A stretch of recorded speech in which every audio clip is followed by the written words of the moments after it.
What's up, CFO gang? It's your boy Jay Tuck. Real Cowboys fans, stand up. If there's any Cowboys fans left out there, man, I don't know. After yesterday's debacle that happened out there in Dallas, I'm not sure if there's any Cowboys fans left after that loss, man, because it was embarrassing. Of course, I was out there in the building. I just got home about an hour ago, but I got a lot of phone calls, man, and so we'll talk about that here in a second. Before we start, man, I give a huge shout out to our sponsors in BetUS. But as you guys know, man, I was out there in Dallas. I went to the Tyson-Jake Paul fight. Distorted, right? Some distorted. Damn it. Hold on. Let me see. Let me get right. Let me see. Check. What's going on? So what's probably going on is the stupid phone thing. Let me see. Hold up. Let me do this. Hold on. Alright, let me do this 1 second. I know what happened. Hold up. Let me get right. Sound settings. Aha. That good? Yo. Can y'all hear me? We good now? We should be good now. We good? Thumbs up. Check. We good? Can y'all hear me? Let me know. Am I still distorted? I shouldn't be distorted now. Check. Can y'all hear me out there? Y'all good? Hold on. All right, we good. All right, team back. All right, so we rocking and rolling, man. So what happens, right? So to let y'all know what happens when my phone gets distorted or my mic gets distorted. Anytime I turn on the phone lines, 'cause I want to turn on the phone lines, it does this weird thing where it boosts my mic up, turns the phones down, like it adjusts the audio settings, and it kind of does it on all. It's all wacky, right? But anyways, what I was saying, man, is that I was out there in Dallas. I went to the Jake Paul Tyson fight.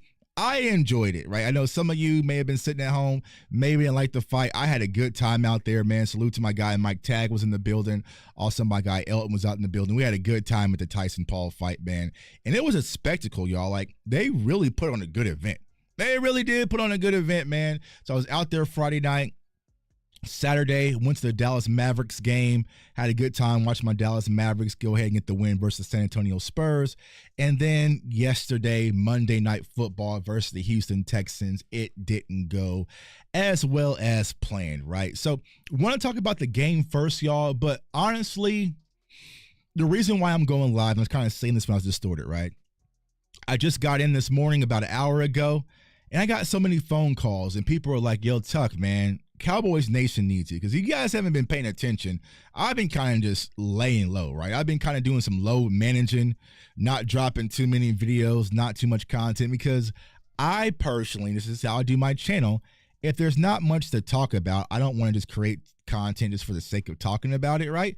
If ain't nothing talking about, right? So besides the draft stuff, I feel like when it comes to Dallas Cowboys, it really hasn't been much to talk about, but I've been kind of laying off the radar, right? Kind of resting, getting ready for draft season. But I had so many people reach out to me when I just got back. It's like, yo, Tuck, we need you more than ever, man. We need your voice more than ever.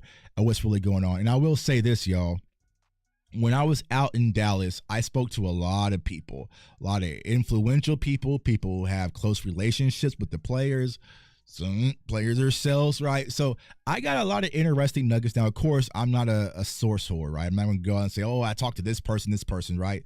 But I talked to a lot of quality people, and I always ask, like, is it okay if I share this? Some things I'm okay to share. Some things I am not. But listen, y'all, what I want to caution everybody with is there's a lot of problems, y'all. There's a lot of major problems, y'all, in Dallas. And I was just like, I don't even know where to begin, but we'll talk about some of those issues. But let's focus on the game yesterday. How do I feel about the game yesterday? Ultimately, I didn't feel like the Dallas Cowboys even had a chance of winning that game. Not with Cooper Rush at quarterback, right? Now, I felt like Cooper Rush for the first half after the interception kind of settled in a little bit, but I felt like the second half, man, it was just preseason 3.0, right? I do not know why Mike McCarthy would go out there knowing the circumstances, knowing that we're just decimated with injuries, and allow Cooper Rush, a backup, not even Cooper Rush, just any backup quarterback, to throw the ball 55 times, y'all. Like, that's just negligence. You know what I'm saying? Like, to have Mike McCarthy go out there and call an offensive play calling scheme where you're going to have Cooper Rush throw 51. Was it 51 or 55? I looked on ESPN and said 55. Was it 51? Whatever. 50, way too many to be throwing the ball that many times for Cooper Rush, right? I just don't agree with it, right? And here's the thing. Mike McCarthy has been saying, oh, we got to get the run game involved. We want to be more balanced. Rico's going to be RB1. Rico's going to do this. We want to be able to run the ball. Listen, y'all, anytime Mike McCarthy now says even a word about the run game, it's cap. Stop the cap. You're lying. You don't want to run the ball, bro. You don't want to run the ball because that game was not out of hand. So there was no excuse to completely go out there and just abandon the run game. We were perfectly fine. You know what I'm saying? We were perfectly fine. Yeah, Fly Guy. 50 plus means he doesn't care at all. I didn't even want Dak Prescott throwing the ball 50 times. You know what I'm saying? Bro, you went out there and threw the ball 50 times versus the Houston Texans. What are you thinking? And like I said this, me personally, I like Mike McCarthy. I've met him a few times, right? He's kind of a cool guy. Like, if you ever met Mike, he's the kind of guy you want to go grab a beer, just talk ball with, and kind of chill with, right? But, Mike, I can't defend this, bro. No, sir, Mike McCarthy, no, sir. I cannot defend what happened yesterday. So I know there's a lot of people who want to fire Mike McCarthy and move on. You got to deal with that on your own, bro. Jay Tuck cannot help you with this one, right? Because you went out there knowing your defense is limited, knowing your offensive weapons is limited, knowing your offensive line is limited, knowing that you're missing your starting quarterback, and you say, you know what, Cooper Rush, we're going to put this all on you. We're going to put this all on you, right? We're going to put this all on you. And it's just, I just don't understand the thought process behind it. I'm not sure if anyone even asked him the question. I didn't listen to any post-game interviews. I was just done, right? But there's no excuse for that, right? Mike McCarthy likes the idea of running the ball. He doesn't actually like running the ball, which I agree, And here's what I know you've been saying. A lot of us been saying in the group chat. A lot of us kind of been saying this publicly. If Mike McCarthy wants to be this air attack and you're going to throw the ball 40 times a game, 50 times a game, then you need to go get the weapons and the wide receivers that you need to do that. I would be completely okay if Mike McCarthy went out there, loaded the clip at wide receiver, and aired the ball out 50 times. I know that's the identity of who you really want to be. But right now, it's just too all over the place. And to do that with the backup quarterback in Cooper Rush, like Cooper Rush only threw one interception, but they dropped two. So he really threw almost three interceptions. He had the fumble, right? So it wasn't like he went out there and put up this godly performance. In the second half, he was rattling. His pulse meter was all over the place. And then, what's up, Regina? How's it going? And then for Mike McCarthy to go out there and say, well, I really wanted to play Trey Lance. I really wanted to play Trey Lance. Okay, cool, bro. Last I checked, he's the head coach. Unless something changed, y'all, I thought he's the head coach. And if he wanted to play Trey Lance, he could play Trey Lance. So what is it? Is there a rift now between Jerry and Mike McCarthy when it comes to Trey Lance, y'all? I don't know. But it seems like it for your head coach to say, I really wanted to play Trey Lance. And then Jerry Jones to say, Cooper Rush is our quarterback. He gives us the best chance of winning. This gives us another indication of there being a divide. There being a divide, right? And a lot of us are parents. Some of us are married. Some of us had, different kind of, upbringings, right? Whenever you're in a household and the dad's on one side of the table and the mom's on the other side of the table and they're feuding with each other, they're bickering back and forth, right? Dad says you can't get a nose ring. Mom says you can, right? Mom says you can get a tattoo. Dad says you can't, right? All these different little bickering back and forth and different things going on. It impacts the children, y'all. We know that because if I want to get a tattoo, dad says no, but mom says yes. Who is going to take me to the tattoo parlor to get the tattoo? I'm going with mom, right? And right now, that is what's happening with the Dallas Cowboys, y'all. There's too much. Nobody's on the same page about anything. I want Rico. I want Z. I want Trey Lance. I want Cooper Rush. I want this. We want that. We want this. They want that.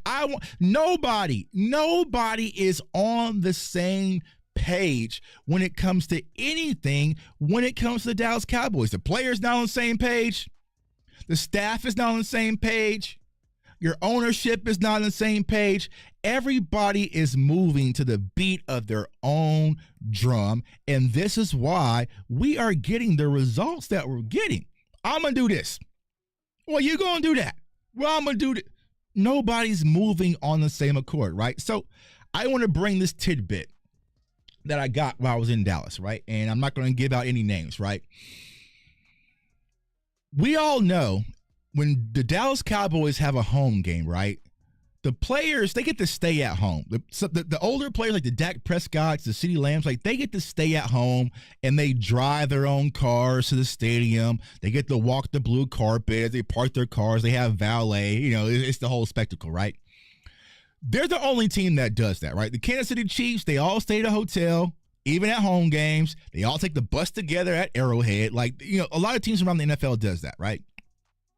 Well, come to find out, the younger players like the Marvin Overshones and the rookies and some of the second-year guys and the undrafted guys, well, they have to actually stay at the hotels during home games, right? So they have to stay together at the hotel, okay? So what I found out that's been going on is some of those players who are supposed to stay at the hotel, what do? They go to the hotel. Jay Tuck, thank you. Thanks for my stay. You get the key, check in. I just checked in for my reservations. Okay, good. Thank you, Mr. Jay Tuck. Go to my room. I'm going home. I'm not staying at this hotel. All I needed them to do was just check me in so I can tell my coach that I checked in and stayed at the hotel and then I'm going home. And there's no accountability for that. Right? There's zero accountability. What are you going to do, right? You going to tell mom? You going to tell Jerry? You don't care. Jerry's not. So when you have the coaching staff, now also you have a lot of members on this coaching staff who knows they're not returning next year. They're tapped out. They're thinking about their next job. Think about it. If you're the running backs coach, let's say you're Jeff Blasco, right? You know more than likely Mike McCarthy's probably not going to return. You know more than likely I'm not going to return.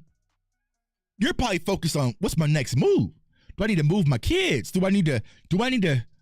I'm not focused on what's going on with Rico. I'm not focused on. I ain't got time for that no more, bro. I gotta start getting on the move. Gotta get my resume right. I gotta because I'm not going to be here next year. And this was the problem that my guy, BJ Nix, talked about all offseason, right? And so many of us, right? When you have a bunch of these guys on one-year deals, it's hard to buy in on somebody in a staff that might not even be here the following year. Let's say our defensive line, let's say Mozzie Smith, right? Really leaned into Coach Z, right? Coach Jeff, right? Who's our defensive line coach, right? Who's built like an Avenger. I really liked him. I really grown with him. Coach Z really meant a lot for me. Coach Z might not even be here next year, bro. Right? So when you put this staff with a bunch of substitute teachers on there, it's hard for the players to buy in. We are adults, but we all remember back when we were children. We were little Jay Tuck, right? We all know what it was like to walk into our third grade classroom or a middle school classroom or even high school classroom and you say, we got a substitute, y'all. We got a substitute, y'all, today. Oh, hell yeah. We have a substitute. And what are you doing? Hey, can I go to the bathroom? Yeah, go to the bathroom. Now I'm in the bathroom for about 30 minutes. I'm in the bathroom. I'm walking around the halls. I'm peeking in other people's classes. I'm trying to tell some of my crushes, hey, come out to the hallway with me. You know, because I have a substitute. What the hell is my substitute teacher going to do? Right? Maybe they write my name down and say, okay, Jay Tucker, blah, blah, blah. Hey, man, we have a substitute. I'm walking the halls. That little fine girl that's up the hall in our math class trying to study, psst, psst, come out here, psst. Tell you gotta go to the bathroom, psst. Substitute. What the hell is a substitute going to do? So take that to the Dallas Cowboys. When you have a bunch, all hall passes, you know what I'm saying? I was a hall roamer, you know what I'm saying? And then I got smart enough to know, well, why don't I be a hall roamer? Why don't I become the hall monitor? Then I can just roam the halls all damn day. And I was a hall monitor. I used to go out there and roam the halls and police other people that was out in the halls. But if they're my homeboys, I would give them a pass and say, all right, y'all cool. But people I didn't like, hey, y'all gotta get back to class. You know what I'm saying? I was kind of one of those people. You know what I'm saying? What it is. You know what I'm saying? But it's the same principle when it comes to the Cowboys, right? You have a bunch of substitute teachers. Who can you believe in? Who can you build around, right? Who is the guy that I can really anchor in that I know is going to be Al Harris, y'all. Al Harris strategically said, y'all remember what Al Harris said? I like coaching for the Dallas Cowboys, but if I had the chance to follow Dan Quinn, I would follow Dan Quinn in a heartbeat. Al Harris said that out his own mouth. And what did Jerry do? Nope, you can't interview over there, bro. We are not letting you interview over there in Washington. So does Al Harris even want to be here? We gave him a new position, right? But does it really even have any powers? Really, it's a different title, right? Does Al Harris even really want to be here? Right? Do some of these people even really want to be here? Who really wants to be here? I can't even say Mike McCarthy really wants to be here. Can y'all say definitively Mike McCarthy really wants to be here? Or is he thinking, hey, man, I can possibly go to Cleveland? You know what I'm saying? Look what Dan Quinn was able to do in Washington. Imagine if I went to Cleveland and I was able to get Cam Ward and I can, right? So it's just like nobody's really bought in to the Dallas Cowboys and the title and the championship contender that we're trying to build. We have some guys, though. There are some players. I will say this without a shadow of a doubt. I'm just going to do a film session on this, and I posted on Twitter, right? When you go look deep in the fourth quarter, even when I watch versus Philly, even when I watch versus Houston, you're still seeing players give effort. Overshown's giving effort. Micah Parsons giving effort. Wanye Thomas is giving effort. CeeDee Lamb was still running hard routes, right? You're still having guys give effort even though we're getting dog walk, right? So I don't want to say that's across the board, right? But I don't think this coaching staff is giving max effort. And I don't think the coaching staff is giving max effort, and some of the players get comfortable, right? And from what I'm hearing, it's not the Cooper Beebes, it's not the DeMarvin Overshowns, it's not the Marshawn Nealons, it's not the Wanye Thomases, it's not those players that are taking shortcuts. It's some of the main guys, y'all. And to kind of come to find out, like, what like Dak was talking about, you know, the details and Sam McCord, right? And Jay Lou came out and spoke about it, right? I heard this story that it was the bye week, right?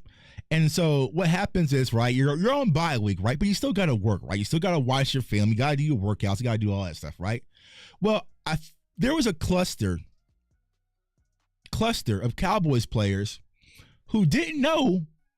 And even I know this, right? Even the content creators, I have the same software that they use. When you log in to watch your film, it tracks the time that you spent watching film. Some players didn't know that, right? So they put their iPads down, went to Cancun, went partying, did whatever they had to do, came back from the bye week, and there was no hours of film study even logged at all. What'd you do all week, bro? I watched film. No, it's saying right here that you didn't. It was a cluster, not just one, not two. It was a cluster of people who did that. So when that happens, where was the accountability? Who stepped up and said that's not acceptable? You know what I'm saying? Who stepped up and said that's not acceptable? Nah, you got to go. Who has been made an example out of all season? Zeke for one game. Woo. Woo. Zeke got suspended versus Atlanta. You know what I'm saying? So there's no examples being made. There's no people being cut. There's no people being benched. There's no, not even, let's take Mike McCarthy out of it, right? Cool. Jerry, you're not going to fire Mike McCarthy. There's been no position coaches being fired. There's been no position changes. There has been absolutely nothing for accountability for the Dallas Cowboys. And here's what scares me about that, y'all. It sets a bad precedent for our young guys, right? And salute to my dog, Boss Cowboy. I talked to him on the phone when I just got home a second ago. And I was kind of sharing this story, right? When I got to college, I was a freshman, right? I played offensive line, but they moved me over to defensive end. And our coach says, listen, this is one of the top sack getters in the conference. And my guy, Phillip, rest in peace, right? We want you to mirror everything that Phillip does because you are going to take his spot once he graduates, right? So my guy, Phillip, right? He was tall. He was out here in Kansas City. Like, he could get sacks. Like, he was like Isaiah Landis, right? So here I am as a freshman following Phillip, right? Trying to do everything that Phillip does because he's one of the top people in our conference, top defensive ends in our conference. And coach says just follow Phillip. Well, on Fridays, we used to have workouts, right? And they were kind of like, they were not monitored. Like our weight training coach, he wasn't in the gym, right? He kind of just put stuff on the board. We go there, do our workouts, and we dip out. Well, Phil would tell me, yo, freshman, yo, Tuck, just go mark my name on the board and then just leave because I'm not doing workouts on Friday, right? I was like, what? He's like, no, hey, just go there, write my name on the board, and that's it, bro. I'm not working out on Friday. It's Friday. I'm going to go party and chill, bro. I'm not going to work out. So me being a little freshman, I'm going to go and write his name on the board, right? Boom, Phillip. I would do my workout still. So do my workout, right? But eventually, as the season progressed, ultimately, what do y'all think started happening? I would go, write Phil's name on the board. Shit. Write Tuck's name on the board. Then I leave. You know what I'm saying? So the older players was not setting the proper standard of what it takes to be elite. He was just playing off a God-given ability. He was just a freak athlete. You know what I'm saying? But for me, I needed those Friday workouts. I needed 2 of those. You know what I'm saying?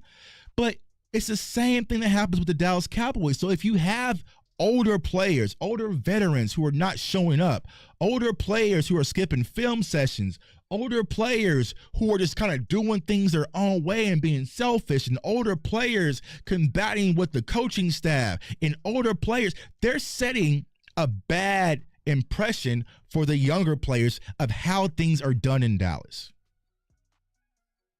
And that's bad. That's bad. You know what I'm saying? That is bad, right? So I think when it comes to it, well, a lot of Cowboys, what's going on, sis? I think when it comes down to it, I know y'all get tired of J Tuck preaching this on this channel, like Tuck, let it go, but I can never let this go, y'all. The culture in Dallas is fractured and it's poor, y'all. It is a piss poor culture. Piss poor culture. It's even worse than I thought. It's even worse than I thought. Jimmy Johnson will have them doing 2-a-days during the season, right? Agreed. Now think about this. Think if Bill Belichick, right? Think if Bill Belichick was the coach or Jimmy Johnson was the coach and Jimmy Johnson told Tuck stay at the hotel. I say, you know what? I ain't staying at the hotel. I'm going to check in, swipe my card, and go back hell home. And Jimmy Johnson found out about that. What do you think will happen? Comment in the chat below, y'all. What do y'all think? What do you think Bill Belichick would have done, right? What do you think Bill Parcells would have done? What do you think that Jimmy Johnson would have done? They would have sent my ass home. You have to make an example. But if you don't make an example, it's going to allow the next person to do the same thing. Well, so-and-so hasn't been showing up to team meetings. I ain't showing up to team meetings. You know what I'm saying? Let's say, for instance, it is Ezekiel Elliott who is missing team meeting. Ezekiel Elliott, he's RB3, RB4, RB5, however you want to slice it, right? If he's getting away with it, imagine if I'm Micah Parsons, bro. I'm not saying Micah's been doing it, but I'm saying, but imagine if I'm Trayvon. Imagine if I'm a real impact guy. Imagine if I'm Tyler Smith and I see Ezekiel Elliott. Zeke been missing practice and missing stuff for weeks, right? Or Rico's been missing stuff for weeks, right? And y'all ain't did shit to him. Y'all damn sure ain't doing nothing to me. I'm not going today. I'm playing Call of Duty. You know what I'm saying? So you have to make an example out of somebody. Now, here's what I was saying when it comes to Mike McCarthy. Here is where I'll give Mike McCarthy just a little grace, right? Just a little grace. Even if he wanted to make an example, Mom and Jerry Jones overpowers it. So I don't understand what Mike McCarthy really can't bend this team and his image. This team is not built in Mike McCarthy's image, I don't think, y'all. It's built in Jerry Jones's. Branding, selfishness, ego. That's not Mike McCarthy. Mike McCarthy is quiet, blue collar, don't say much, just go to work, do your job. That's Mike McCarthy. This team is not built in the image of our head coach, y'all. It's built in the image of our owner and GM and Jerry Jones. If it's Zeke missing practice, missing whatever, not showing up, doing whatever, and I want to send a message like that's not how we're going to do things in Dallas, and I want to cut Zeke, you can't do that in Dallas. Only Jerry can do that. You have to go through somebody that goes to the ultimate decision maker. So what power does Mike McCarthy really have? He doesn't have any, y'all. And this is what Lost in Transitions podcast just mentioned. Fire post, bro. No matter who the coach is, it's the same result. Bingo. That is the message I want. Until you get a coach, and if it happens, it happens. But I doubt they'll do this. It says, listen, I'm going to do things my way.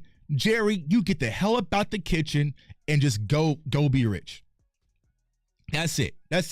Don't bother me. Don't say nothing. Don't do nothing. I got this. Go be rich. And I'm going to go out there and I'm going to build a championship team. But you got to stay out the kitchen, right? A lot of y'all, Thanksgiving's around the corner. You know, my grandmother's passed away, unfortunately, but a lot of you still have grandmas and, and aunties and, aunts and mamas who cook on Thanksgiving. You better not go in that kitchen on Thanksgiving trying to get some instructions. Stay the hell about the kitchen. And when she says dinner is ready, y'all all line up for prayer and then you eat. You are not about to go in the kitchen and tell your grandma how to fix the pound cake. And you put too much. Yeah, Grandma, I don't think you doing it right. I think you need to use the measure. Grandma, I think, no. You stay about the kitchen and you let Grandma cook. And then you eat and say thank you. That's all you have to do as an owner. But Jerry Jones doesn't want to do that. He wants to have his hand on the spoon, hand on the measuring cup. He wants to stir it. He wants to do all this stuff, right? And you keep messing up the pound cake, bro. Pound cake's my favorite Thanksgiving food. You know what I'm saying? I love pound cake, right? Don't mess up my pound cake. You know what I'm saying? Don't mess up the pound cake.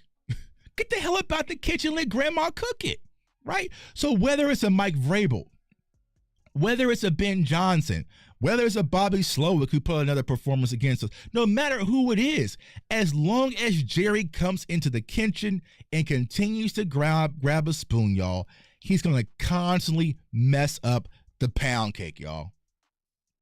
It don't taste the same. What is this? Vanilla extract. You know what I'm saying? Ugh. What'd you do? Because that's not Grandma's recipe. That's Grandma's recipe being watered down by Jerry Jones. Wanting to put raisins, the potato salad and peas and stuff like that. Bro, we don't do that. You know what I'm saying? Oh, yeah. We don't do it like that, right? Yeah. You're setting a negative mindset, man. I salute to B Bird for the $2 super chat, my dog. Appreciate you. Appreciate Chuck. I've been saying this for years. I agree, bro. And like I said, I was kind of just chilling, minding my own business, having a good time in Dallas. And it's the conversations that I was hearing. I was just like, this hurts, y'all. It hurts to the soul. This is what I was telling Boss. I was telling Rome, telling DMV. It's because it's a bigger issue. It's a bigger issue than I even thought it, man. I ever thought, man. Salute to Sadiqa, man, coming a member. Facts Tuck, yes, that's lemon pound cake with lemon extract. Yeah, we need real lemons. We need real lemon juice in that pound cake. You know what I'm saying? Got some extract. This will work. It'll do the trick. Trust me, Sadiqa. I've been cooking lemon pound cake for 32 years. You can cook it the same without freshly squeezed lemon juice. I can just do it with extract, right? And you put the extract in there, and you have a spoon. It's like it's gonna taste like grandma's. You know what I'm saying? It don't taste like grandma. It don't taste like grandma's pound cake. What did you do differently, right? So I think that's the biggest problem, y'all. Culturally, everything's divided. Everything's divided, and everybody's kind of doing things their own different way. Everyone's I'm gonna do things my way over here, right? Maybe I'll do things over here. Coaching staff's gonna do things their way. Front office gonna do their things this way. This is why we're getting results. I know we do have some injuries, but even prior to the injuries, y'all, this team was poorly put together. There's talent. There's talent. There's a lot of talent. There's a lot of talent on this team. But if you don't have the culture, if you don't have the foundation, if you're not moving as a unit, right? Some of you guys are military. A lot of y'all are military, right? You know, in the military, you move as a unit. You move as a unit. You can't just be in the military and be like, okay, we're going to trot north to kind of seize our opponent. Like, no, what, bro? I'm going south. Whatever. I'm going to take a shortcut. I'm going to do it my way because my way has been working for the last 30 years.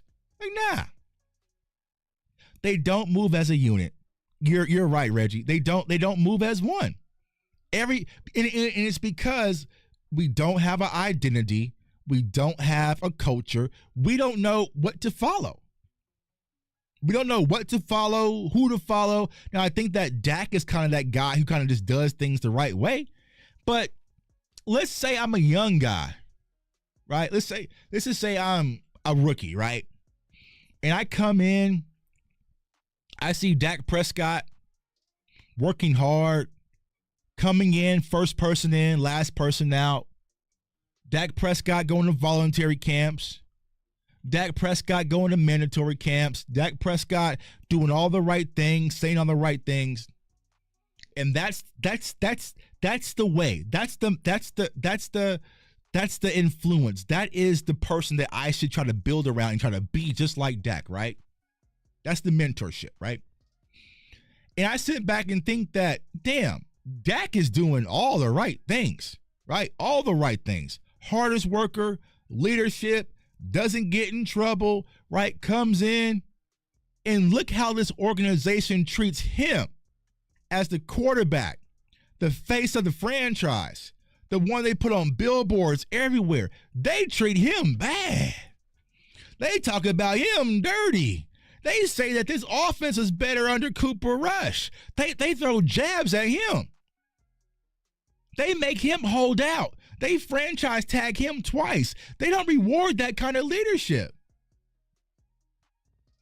I might as well go to the hotel, check in, and go home and play video games. Because no matter what I do, they're not going to reward me properly. I'm going to have to fight tooth and nail for it anyways. You know what I'm saying? So I'm going back home. You know what I'm saying? So it's just like, it's the organization, y'all. It's the organization. It's the culture, right?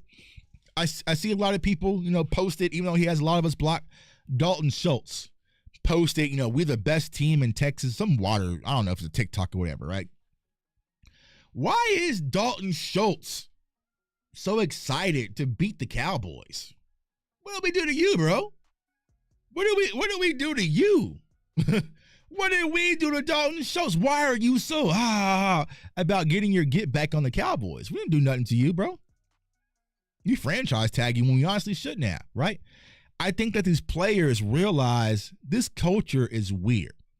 And I don't really think that a lot of these shots you get are directed at the players.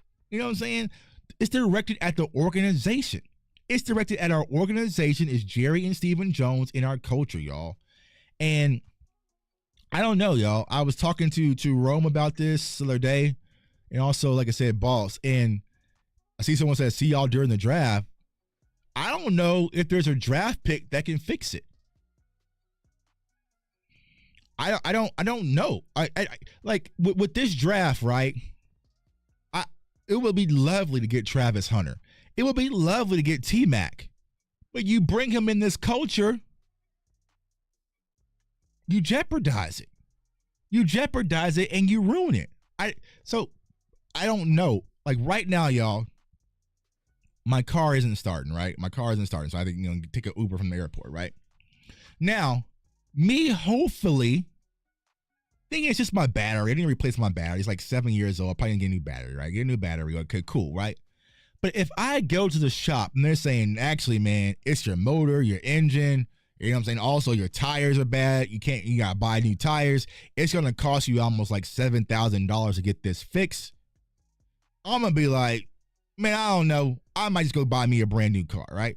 And I feel like that's what it comes to Cowboys fans. I think that's the most gut-punching thing right now for a lot of us. When we look at this team and this organization, and we sit back and we see the Detroit Lions, right? We sit back and we see the Kansas City Chiefs. We sit back and see the Baltimore Ravens. We sit back and we see the Buffalo Bills, right? We see these teams that are ascending. There's no quick fix for us, y'all. There's no quick fix for us, y'all. It's not just a simple battery change. I know that some people watch my content, other channels, wherever you might be. Oh, just take the battery out, right? Take out Dak Prescott, get a new quarterback. We'll be fine. No. It's gonna take a little bit more than that, right? Oh, it's a simple fix, Tuck. Get rid of Mike McCarthy, bring in a new head coach. We'll be fine. Nah. There's a lot more foundationally that's wrong with this team, y'all, that needs to be fixed. And it's a lot of work that needs to be done, from the ownership to the coaching staff to the players. And yes, y'all, you don't want to hear this, even on down to us as the fan base, right? There is a lot of things that needs to be changed before we can get to that. And we're built in the wrong image. So to my guy B. Bird for the super chat, man. Attitude reflects leadership, and the Cowboys reflect their leader, Jerry. I know Tomlin and Harbaugh, but I don't know what their front office look like. If somebody came to me at gunpoint,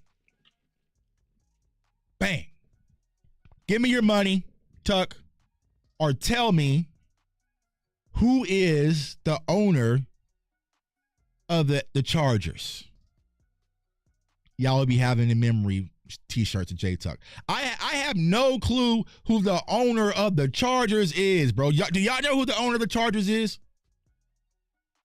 Y'all know who the GM is of the Chargers? I don't know. Couldn't pick him out of a lineup. Nah. But Jim Harbaugh was able to come in from Michigan as a championship coach and say, listen, we have some talent, but fix it. Make us contenders, bro. You're the football guy. Have at it. Fix it. I don't know. All yours. Let me know what you need from me. I'm going to be over here. Right? And just cook the cake. Just cook the cake. Just cook the cake. You know what I'm saying? That's what they do. That's what Jim Harbaugh does, right? That's what they're doing for the Chargers, right? That's what they do for the Baltimore Ravens, right? That's what they do in Kansas City. Y'all know I live here in Kansas City. I've seen Clark Hunt 2 times. Last year at the Super Bowl, when we interviewed on the radio station, and then at a dinner. He don't pop out and do much. Andy Reid got it, right? Brett Veach, my GM, they got it, bro. They are football people. I'm the CFO. I'm a business person, bro. The football people. Go, you know what I'm saying? Go deal with the football people. Right? And you let them go change the culture. You put football people in charge of football operations and you move out the way. Y'all know I'm a Mavericks fan. I was there on Saturday night, right? Mark Cuban, eventually. Y'all remember Mark Cuban used to have the Jerry theatrics, right? He was fighting with refs and kicking the ball and, upstaging the Mavericks and doing all sorts of stuff. So finally Mark Cuban says, you know what? I'm just going to go be rich for a little bit and I'm going to let Nelson and some of these basketball guys just handle the basketball operations. Y'all got it. Y'all got it. I ain't gonna do all it. Y'all got it. I don't need to be the main attraction. That's what Jerry Jones doesn't understand. You don't have to be the main attraction. Let football be the main attraction. Let football be the main. I guarantee y'all, if the Dallas Cowboys was 7-2 and Jerry Jones hasn't done a radio show, Jerry Jones hasn't done an interview, right? Jerry Jones has kind of been faded away and hasn't said much. I'm sure none of us would be like, man, the Cowboys are winning right now, bro, but I really miss Jerry Jones on 105.3 The Fan. It's just not the same. It's not the same. I mean, yeah, I mean, we're one of the best teams in football right now, but I don't have my Jerry sound bites for the week. Really miss it. No. Let the main thing be the main thing, which is football, winning football games. And we will all be out there. We will all be supporting. We will all be buying merch. The business and operations will be booming and sell itself if you just let football be the main thing. You have players from Dez Bryant to Cedric Wilson, to Bryce Butler, the list goes on and on, to CeeDee Lamb. Say, man, the sun, it's a distraction, bro. Like, it just changes things, right? I would like to have curtains. That's it. Nothing too crazy. Just saying, yo, bro, just put the curtains up, because that way the sun isn't beaming in my face when I'm trying to catch the ball. But your owner, nope, play through it. Why? Because his ego was in the way. Now, I showed the video on my Twitter account. For the Jake Paul-Mike Tyson fight, a night fight, curtains everywhere. You cannot see a beam of sun coming into that stadium. But your players, your main people who built this team, right, and built this organization are saying, yo, this would help us. This would help me be my best if you just did this. And you're going to say, nope, figure it out. Taylor Swift doesn't have to deal with that, right? Jake Paul doesn't have to deal with that. The Big 12 championship game doesn't have to deal with that. But your people, CeeDee Lamb, to deal with that. And granted, it was just one play, but think about how that one play can change the course of our season. Think if we had an NFC championship game, right? The Dallas Cowboys are going on final drive in the fourth quarter, a chance to win and go to the Super Bowl. Dak Prescott has CeeDee Lamb wide open, and he loses the ball due to the sun. Think how bad that would hurt. Think how bad that one little thing we could have changed could have had the impact. Now, granted, right? Play through it, but why have it if your players are complaining about it? It's a simple fix. I know the curtains are ugly, y'all. The curtains are hideous, right? I was there, right? But you are a $1 billion organization. You can have tents. I know some tent companies in Dallas that can come out there and tint those windows. I call them. Call them right now. My best friend has a tent company out there in Dallas right now. He'll be more than happy to come out there and tent AT&T Stadium. And you can even control them manually. We can bring the tent down and raise the tent up, right? Exactly, bro. That would hurt more than getting blown out.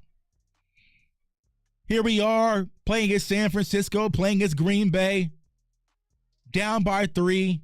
Dak Prescott's playing well, defense playing well. CeeDee Lamb breaks free, wide open touchdown to win the game, and blinded by the sun.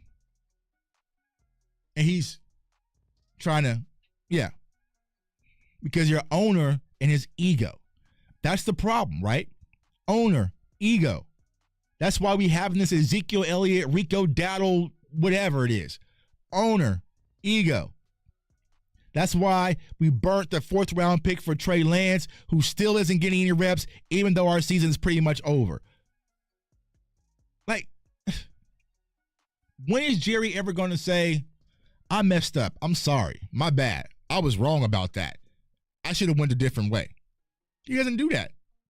He'll double down. He will double down on this Derrick Henry thing. He'll double down on it, right? Because it's the ego. It's the ego, man. And the hardest part about this, y'all, is that it impacts us, man. It impacts it was sad, y'all. It was sad there yesterday. Yesterday was a road game. I'm not sure if y'all heard it through the TV, but bro, when our offense was on the field, it was loud as hell. Loud as hell, bro. It was a road game for the Houston Texans. It was a road game. They even showed some of the players were trying to pump up the Cowboys crowd.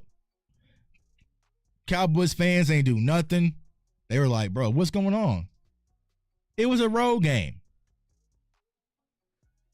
And Jerry Jones saw all those empty seats, all those white towels sitting there everywhere. Maybe he gets the message. I hope he gets the message. But I doubt it. What I think's going to happen, y'all, he's going to go out there, play the injury card. You know, we had a lot of injuries. We had a lot of this and that, a lot of this and that. You know what I'm saying? Some of that, and try to repackage it. But it's bad, y'all. We have not won a game at home since December 30th. It's almost a full year. And I don't see any home win coming anytime soon unless it's going to come from the Giants. I don't see it. Tampa, no. Cincy, no. Washington, maybe if they're resting, you know. But it was just like, yeah. It's just bad. It's bad that the best fan base, the most loyal fan base in the world is just getting spit on by their ownership. And it's almost to the point that they're trolling. It's almost to the point that we're trolling. They're trolling us, right? Jonathan Mingo, no knock on the kid. I think he can still be phenomenal, right? But you just burnt a 4th round pick. Not just burn a 4th round pick for Jonathan Mingo, right? Damn that. You did it after Dak Prescott went down. You did it after Dak Prescott went down, bro. Now you want to go get a wide receiver? Now you want to go get a wide receiver? Oh, he talked about injuries on the fan this morning. See? Yeah, right on time. He's going to use that injury mulligan. Well, you know, we really have a good team. We really like our guys. And here's what they're going to do. Y'all can clip this, bookmark it, snip it right now.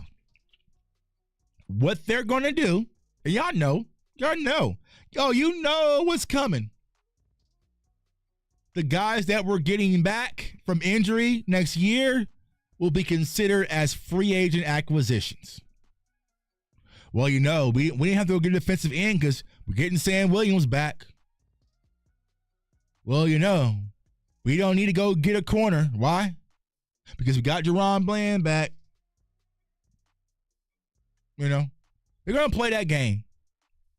We're going to play that game. They're going to play that game. Oh, we're going to count them. People coming back off injuries as acquisitions for next year. An excuse not to go out there and be proactive and go get the groceries that we really need to build that pound cake. Yeah. Sadiqa, I want you to make me a pound cake, a lemon pound cake for Thanksgiving, but I'm not going to go to the grocery store and get you what you need. Just make it work. That's what they're doing. They're not giving this team the groceries that they need to go out there and be successful. They're not. Brandon Cooks supposed to have a little cleanup. Brandon Cooks been going almost the entire year off a little cleanup. Deron Bland was supposed to be out for 4 weeks. It's week 11. So they've been lying about injuries. hiding from us the truth because they still wanted Cowboys fans not to be alarmed. They just put Dak Prescott on the IR yesterday. You know, it's just these little foundational things that the Cowboys aren't doing. Also to my dog, man, Boss Cowboy in the building, man. What's going on with you, bro, man? I told y'all, man, Boss Cowboy hit me. He was like, yo, Tuck, we need you right now. I'm like, all right, bro, let me go live, man. I ain't even got home. I ain't ate yet. I ain't even showered yet. But it's just like, yeah, 80-week cleanup. It's just minor cleanup, right? Because you didn't want people to bail out on the season. You didn't want people to bail out on the season, right? So it's it's just a little cleanup. Here's their favorite line when it comes to the injuries, y'all. Y'all know it. Y'all know that line. You can go ahead and comment in chat. We dodged a bullet. We dodged a bullet, right?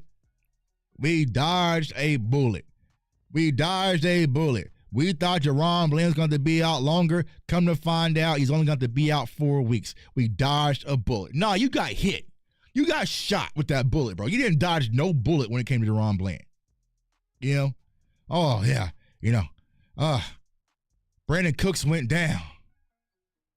But we dodged a bullet. He'll be returning in about 3 weeks. No, you didn't dodge a bullet. You got shot, bro. You been shot. Bang, bang. Old chest went up. Right? He didn't dodge no bullets. You know what I'm saying? So Tuck, what best case scenario? All right, so solution-based content, all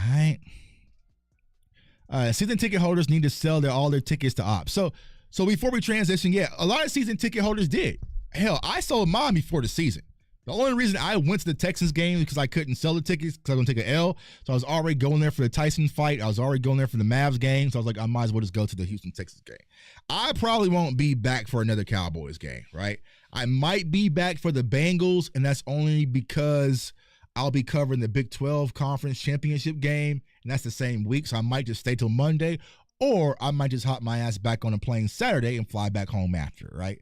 Because I'm not, I'll tell y'all right now, I ain't doing no Cooper Rush. I'm not, and I'm sure Cooper Rush is a great guy, right? I ain't doing that, bro. I'm not sitting through no more Cooper Rush games. Yesterday was more than enough. All right, it was cool. I ain't doing that. I ain't doing no more Cooper Rush. Not on my dime. Not on my time. Not on my money. Season ticket holders need to say, yeah. So a lot of season ticket holders, they sold their tickets. My section, the people that's normally, they were all gone. I think there was only 2 people. Yeah, my guy who's the dentist that sits next to me, his family was there. But a lot of season ticket holders, they've already sold their tickets. They already sold their tickets. See, we need Messiah, man. We damn sure do, Ant. We need a lot of things, man. We need a lot of help right now. And it's going to take all of us uniting together to actually move the charge, right? Because it's a lot. It's a lot that needs to be cleaned up. Will never happen. Saying people stop buying merchant tickets as soon as we have a winning streak, it stops. Here's the thing, DFW. It doesn't matter, right?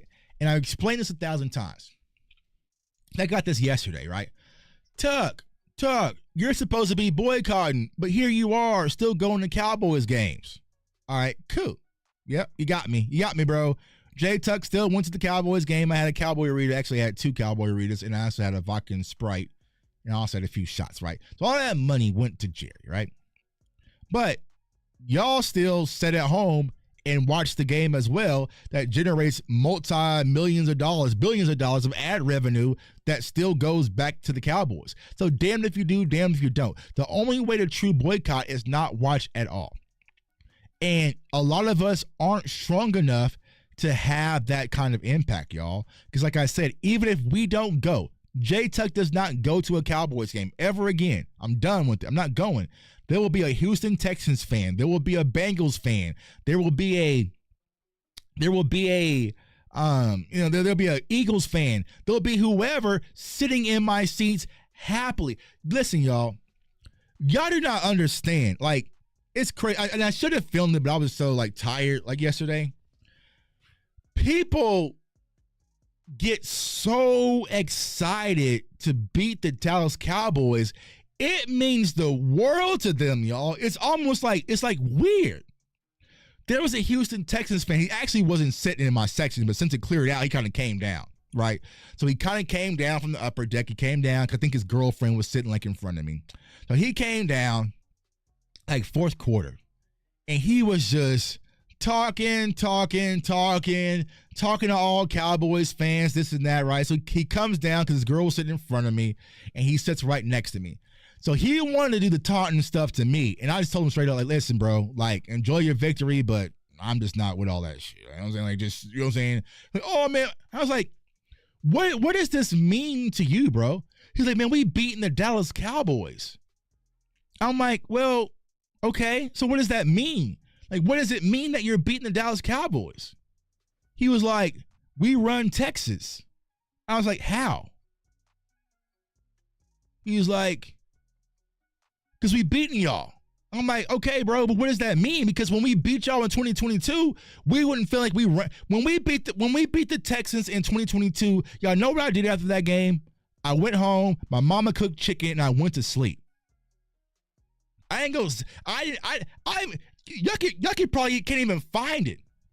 I don't even think I went live or did a video after we beat the Houston Texans in that game. Because remember, like, that was the game where Jalen Petrie was like playing like his it was man possessed. Like, y'all remember that game, right?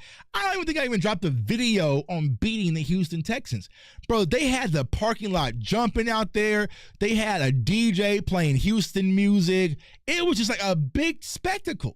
And I told him, like, listen, bro, respectfully, you beating the Dallas Cowboys, all of that means is that the Baltimore Ravens or the, you know what I'm saying, or the Kansas City Chiefs or the Buffalo Bills is going to run through you. Congratulations. We're not even in your conference, bro. I can't help you with any of that.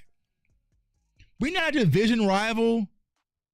We're in-state, but we're not even an in-state rival. We wouldn't even think of y'all like that. You know what I'm saying? But they were just so about beating the Cowboys.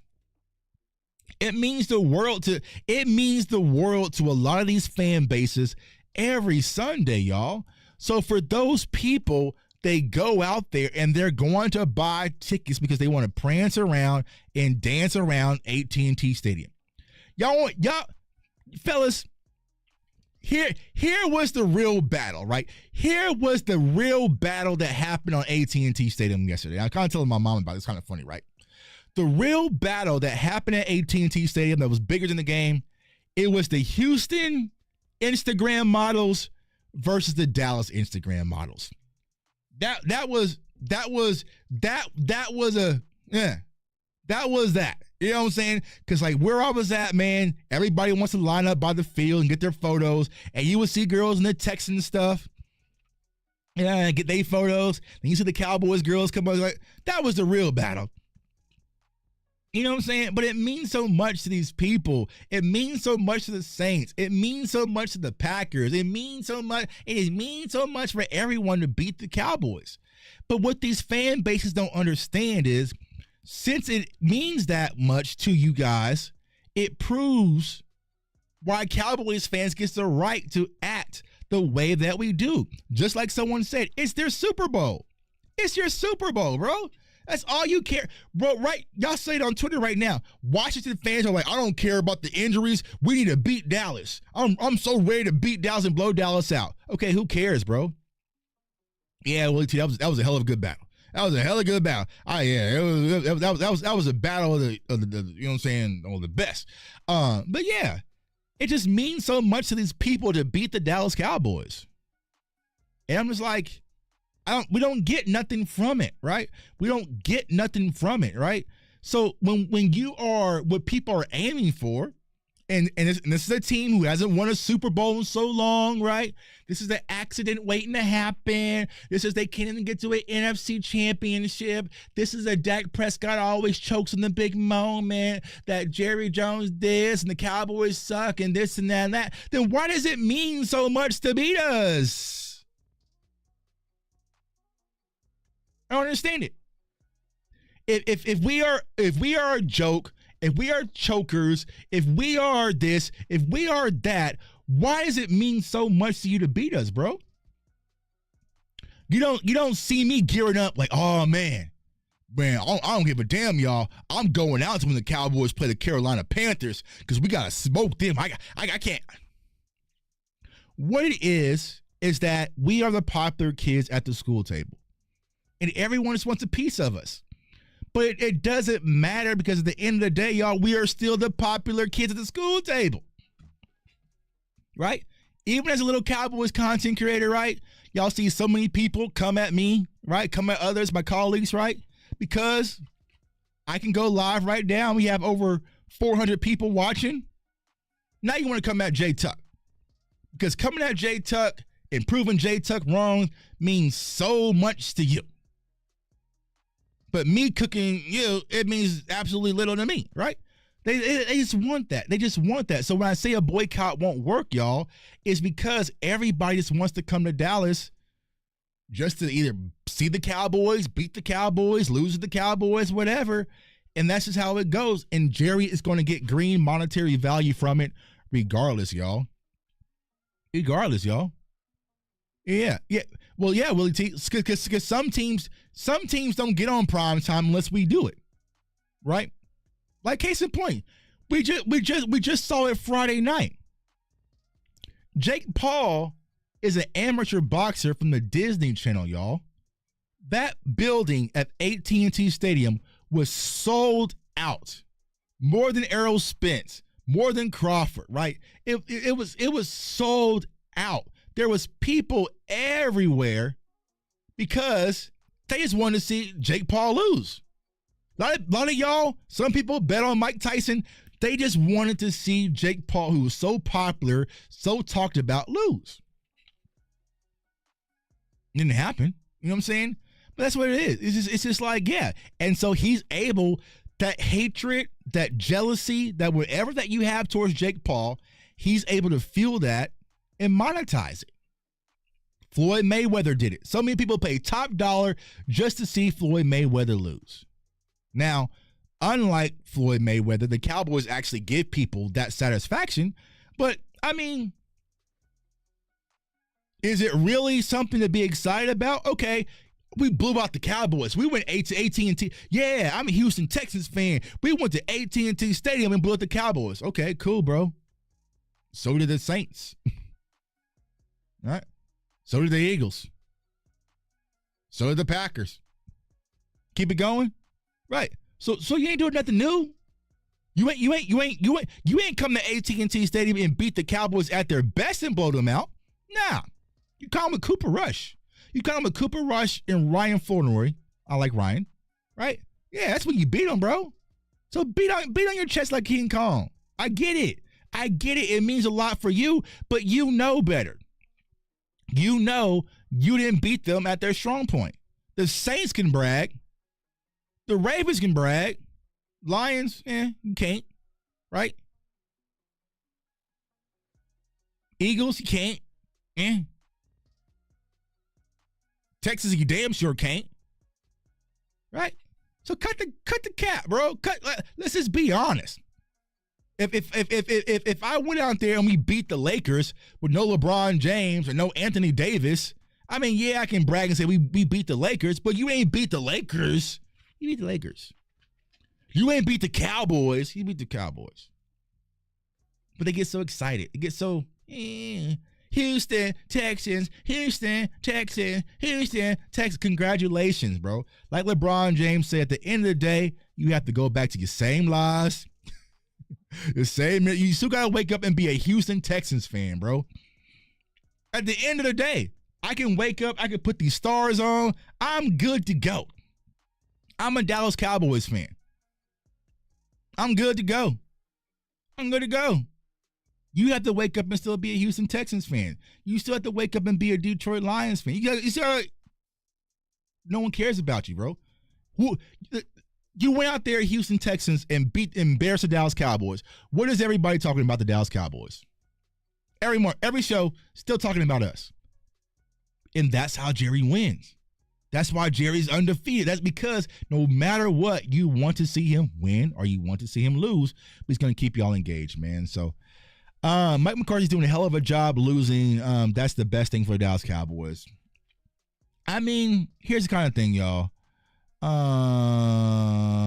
Willie T, that's a whole nother conversation for a whole nother show. I don't understand the Jake Paul hate, but it just is what it is.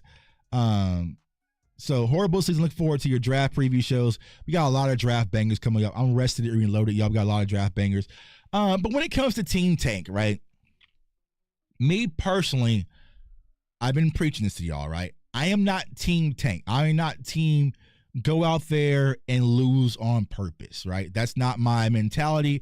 And that's also not the mindset, once again, I want to set to our younger players that that's okay, right?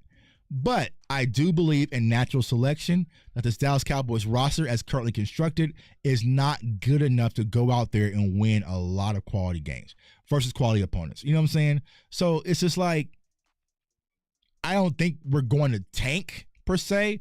I just think we're going to lose a lot more games that's coming up that will probably put us in a favorable draft position. I'm more getting laughed at reasons I don't even watch the networks, tired of the BS. Yeah, I get that, right? Let's see here. I would like to see Jake Paul fight a ranked current fighter. Why, angry Cowboys fan? I don't, to pivot, right? The only reason, so now I was having this conversation. Here's what's contradicting about saying I want to see Jake Paul fight a real fighter, right? So if Jake Paul fights real fighters, Tyron Woodley, right? You know what I'm saying? Like Fury, real fight. He fought real fighters, right? And he wins, then it's the age gap, right? Well, he fought Woodley when he's older, right? He fought Tyson when he was older, right? He fought so-and-so when he's older, right? There's an age gap, right? So what do people who are anti-Jake Paul want? They want a skill gap. So they want the same thing because they want to shift everything in their favor, right? So I want to see Jake Paul, who's been boxing for 4 years, fight Canelo Alvarez. Yeah, let's see what he does then now. So all you're doing is wanting the same thing, right? At the end of the day, Jake Paul is fighting fighters. None of us, even right now, even after seeing how old he is, if we were in a bar, let's say we're at Texas Live, and Mike Tyson bumps into you, your heart would skip. So, you are taking a celebrity boxer and wanting him to fight world-class champions. Why? Because he's making money off of it. That's it. Jake Paul started fighting other celebrities, right? He fought, what was the dude? Newton, the basketball player, right? And no one gave him a chance then. I'm not seeing anyone say, oh, I want Le'Veon Bell after he beat up on Adrian Peterson to go fight a real fighter. It's celebrity boxing, bro. And he's actually found a niche, a subset of boxing that's entertainment. You know what I'm saying? Yeah. So yeah, I would say exactly Jake Paul versus Conor McGregor, right? So if Jake Paul goes out there and boxes Conor McGregor, and let's say he wins, how can you sit there and say Conor McGregor isn't a real fighter? He is a fighter, bro. He's a fighter. He's not a boxer, but he's a fighter. So I get it, right? But see that kind of plays into the Cowboys thing, right? When you're popular, everyone's talking about you. You get all the media attention, right? You get the money. Everybody wants to see you lose. And that's all it is. People don't want to see Jake Paul fight a real fighter. Y'all want to see Jake Paul lose. Let's just say it that way. You know what I'm saying? Yeah, it's WWE. So I don't understand a lot of these people who are boxing purists to act like what Jake Paul is doing is bad for the sport. Because we can all agree, if your Netflix is working, that Amanda Serrano fight was an amazing boxing event. And those many eyes would have never been on this event if it wasn't for Jake Paul and Mike Tyson. So yeah. I mean, I get it, man. It's like, yeah, you don't want to see Jake Paul fight a real fighter. You just want to see Jake Paul lose and get knocked out. I get it. You know what I'm saying? Like, so yeah. I was saying, like, okay, let's put Jake Paul versus Deontay Wilder, right? And people were like, oh, he'll get killed. Yeah, he will get killed because you're putting him versus someone who's been doing this its entire life versus someone who's been doing it for 4 years. That's like if we start a content creator boxing league and I fight Boss and I win, and I fight Rome and I win, and then I fight Law and I win. Don't be like, man, I want to see J Tuck fight someone real like Canelo. I want to see Jay Tuck fight Tank Davis. No, bro, we're over here doing something completely different, celebrity boxing, and making money off of it. You know? Yeah, I get it, man. So it's like, yeah, I understand the Jake Paul hate because he's successful, right? Whenever you take an unconventional route, y'all, people are not going to like it, right? Look at me. Look at Boss. Look at Law. Look at Rome. Look at DMV, right? There are media purists that don't like what we're doing as new media, right? Because we didn't go to school, even though I did. We didn't go to school, right? We didn't work an internship, right? We didn't work our way up to the newspaper, and we didn't work our way up through the radio stations, and we didn't do this. And I have been interviewing the Dallas Cowboys for 42 years. And there's a guy in Kansas City who can turn on his camera and cover this team just as well, if not even better, and get just as much money and as viewership and have influence. They don't like that, right? So I get it, right? Everyone's protective of their craft. Boxers are protective of their craft. Media is protective of their craft, but what people have to understand is there are now unconventional ways to go out there and be successful in life. And it's exciting, right? You can be anything. We're kind of going off venturing off the Cowboys, but at the Cowboys right now, so more light, right? You can venture off and be anything that you want to be if you put your mind to it. Do you think that people like that there's a content creator out of Kansas City who is now sitting in classes with NFL coaches and aspiring NFL coaches and college coaches doing a scouting course? I'm not supposed to be there. I ain't coached ever. You know what I'm saying? I ain't never coached football ever, right? I don't want to coach football. But it's like, but I'm sitting at the same table as these people. How is he here? How did he get here? Well, I've been doing work in a different, non-conventional way. The same thing with Jake Paul, right? If Jake Paul was just say I wanted to be the next Olympic champion or the world-class champion or whatever, okay, then maybe you have to do that conventional way. All Jake Paul wants to do is show that he can box a few people and make money doing it and maximize off his branding. That's it. Yeah, it's a subset of boxing. Remember this, right? And one, right? You had the NBA basketball, but you also had and one, right? You had Hot Sauce and you had, all those guys over there and Skip to My Lou and, Escalade and Half Man, Half Amazing, right? Now, back then, they were booming off the street ball, right? Had movies and video games and clothing and shoes and TV deals and all that, right? But that was a subset of basketball. That wasn't NBA. Nobody expected Hot Sauce to go out there and be able to go one-on-one at the NBA level and play with Allen Iverson. No, that's just a different portion of basketball. This is a different subset of boxing, right? Celebrity boxing. Yeah, so cool. The Professor, y'all love the Professor, man. Not Professor O. I like Professor O too, but I like the Professor, man. So he has a different subset, right? It's just this over here is just booming a lot more than this over here. Now, I guarantee none of you guys felt like, man, I want to see Hot Sauce on the Lakers. Bro, no. We want to see Hot Sauce dribble, bounce the ball off someone's forehead, pull his shirt over, and throw an alley-oop behind his back, right? That's what I want to see, right? I don't want to see him running the offense of the Lakers offense and running the triangle offense. That's not what I want to see Hot Sauce. We want to see Hot Sauce do what Hot Sauce does over here. What's up, Lisa? What's going on, everybody? So, yeah, man, I feel like when it comes to the Cowboys in closing, y'all, it's bad. Now, solution-based content, how do we fix it, right? I'm honestly not sure how we fix it. Like I told you guys, we are in evaluation mode on this channel. We are going to sit back and kind of analyze the guys that are still going hard, the guys who can be here next year. We're going to look at contracts. Who can we move on from? How can we save money? We're going to do a lot of draft content. But that's all that us as content creators can do, right? Right, like the Harlem Globetrotters versus the New York Knicks, right? We want to see the Globetrotters do the Globetrotters, right? Jake Paul is the Globetrotters of boxing right now. You know what I'm saying? That's it, right? I love the Globetrotters coming up, you know what I'm saying? But I don't want to see them go against the Chicago Bulls. You know what I'm saying? Completely different. But yeah, we're gonna continue to do content over here, y'all. And this is what I gotta say, like, just focus. You guys, it's up to us to decide our community, right? We have to hold the community standard, right? Now is an easy, popular time because there's not a lot of things to talk about when it comes to the Cowboys. To be honest with you, it's hard. If you're a content creator, you have to actually really live off that last word and create, right? But what's going to happen is there are going to be certain people in our community that's going to get lazy, and negativity is the easiest content right now, right? To feed you. And it's easy to be negative, right? And that's something I learned in my scouting course where they're teaching us, right?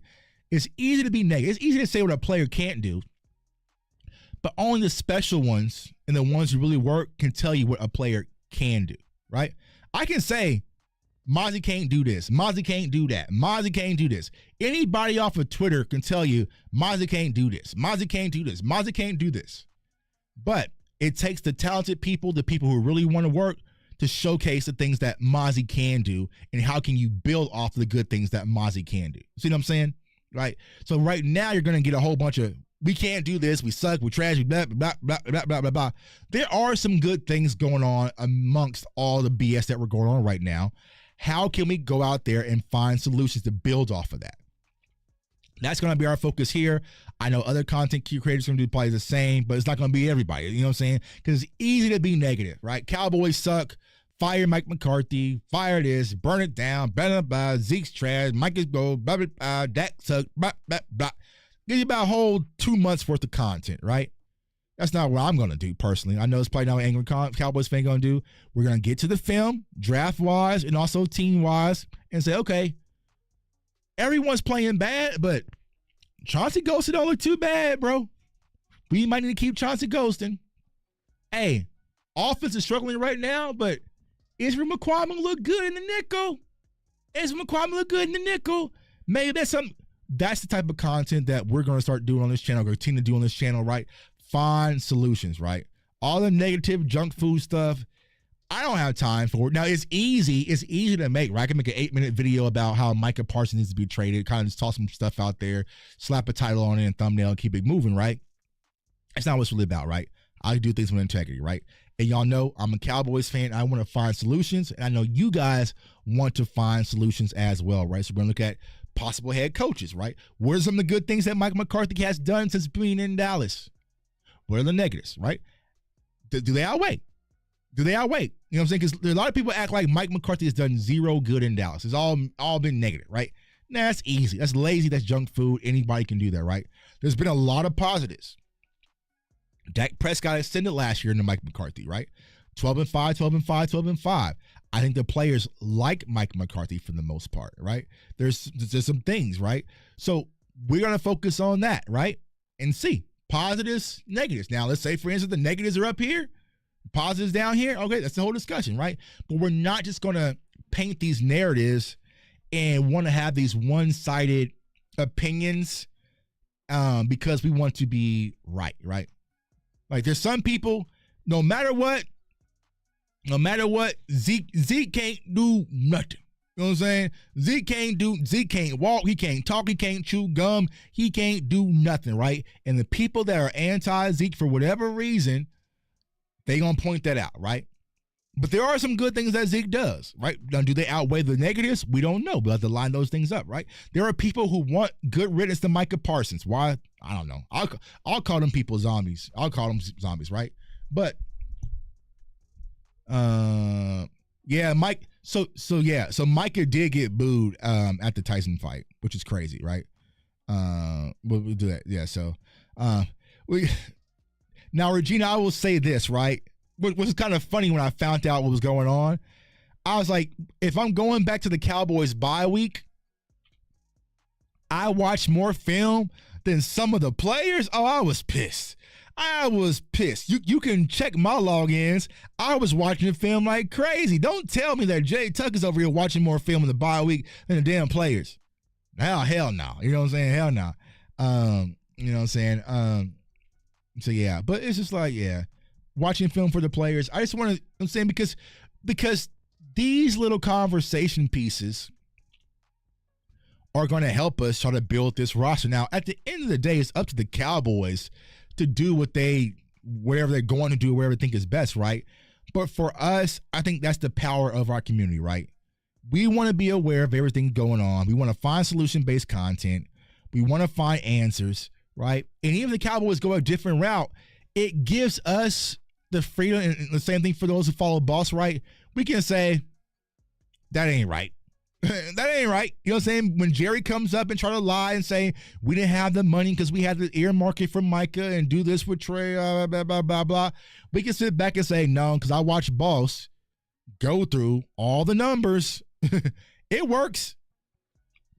Restructure here, restructure there, sign early here, move on from this player there.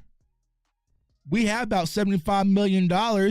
Draft a player here, trade up there. So when they come and try to lie to us in the off season, we'll be more than equipped to be able to have those types of conversations. You know what I'm saying?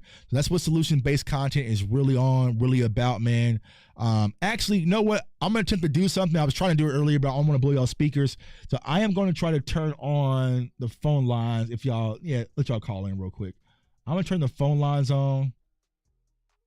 Let me see here. Hope this doesn't blow my speaker. Let me see.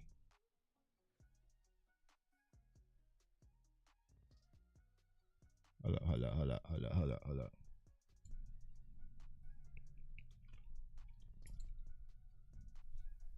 You are the only participant in the conference.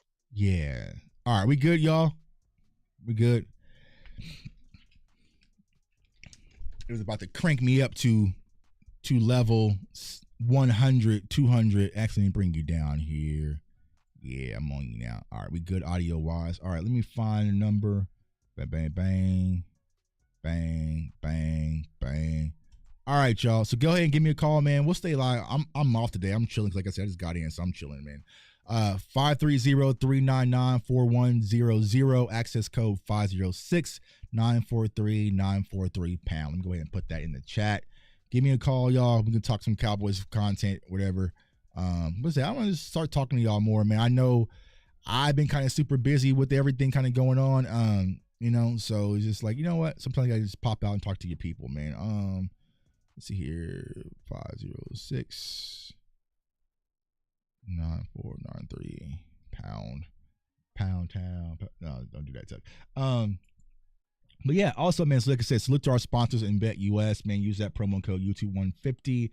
Also, man, salute to X-Pix and Dez Bryant, man. Salute to my dog, Dez, man. We are working on some incredible stuff for y'all, man. We are working on some big stuff for y'all, man. I can't wait till y'all see it. More than likely, though, it's probably not going to be geared up until around the off season. But, man, when it launches, it's going to launch, and it's going to be scary for a lot of people, man. Full new media takeover. Let's see here. All right, bang. Hold up. Let me do this. All participants are on hold. All right, so let me do this. Hey, I think this is my dog. Hey, boss, what's going on with you, bro? What's going on, bro? How you doing? Good. Can y'all hear boss out there, man? I think our levels are good now, man. All right, boss dog, talk to me, man. What's going on, man? What's going on right now in Dallas? Nah, man, I love everything you saying, the solution-based content and the fair warnings that you're giving out of what's going to happen out here, and it's already happening a lot to where a lot of people go move to the capitalistic side and focus just on the negatives and what's going wrong. And I'm glad that you keeping it real on the honest things that we got to focus on. And what you said that I hope people caught is this is the time we got to do internal evaluations for next year. We still got a reason to watch. We still got a reason to be glued in.